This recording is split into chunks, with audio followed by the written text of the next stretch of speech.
4 വർഷം മുമ്പ് GPT ഇറങ്ങിയ സമയത്ത് നമ്മളെല്ലാവരും അത് യൂസ് ചെയ്തുകൊണ്ടിരുന്നത് ഒരൊറ്റ കാര്യത്തിന് വേണ്ടിയിട്ടാണ്.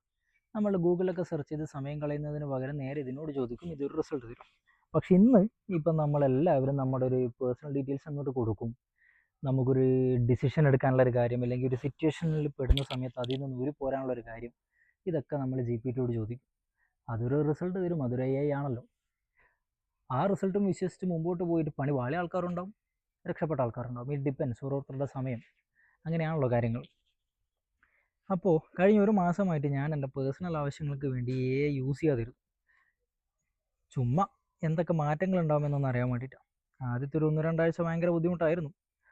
മെയിനായിട്ട് ഞാൻ നോക്കിയത് തന്നെ ഒരു കണ്ടന്റ് ക്രിയേഷൻ തുടങ്ങാൻ വേണ്ടിയിട്ടാണ്. ഇൻസ്റ്റാഗ്രാമിൽ ഒരു വീഡിയോ ഒക്കെ ഇടാം, അങ്ങനെയൊക്കെയായിരുന്നു എൻ്റെ പ്ലാൻ.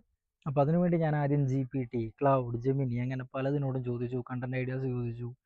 അവരെന്തൊക്കെയോ തന്നു. അവസാനം എനിക്കൊരു കാര്യം മനസ്സിലായി. ഒരു മെസ്സേജ് അയക്കാൻ പോലും ഇപ്പം AIയോട് ചോദിച്ചുകൊണ്ടിരിക്കുന്ന നമ്മൾ ഇനി കുറച്ച് കാലം കഴിഞ്ഞാൽ ഇതൊക്കെ പ്രൈസ് കൂട്ടുമ്പോൾ എന്ത് ചെയ്യും എന്നുള്ളത്. അപ്പോൾ റോ ആൻഡ് ഒതൻറ്റിക് ആയിട്ടുള്ളൊരു കണ്ടന്റ് അങ്ങ് തുടങ്ങാമെന്നുള്ളൊരു പ്ലാനിലാണ് ഇപ്പം ഞാൻ.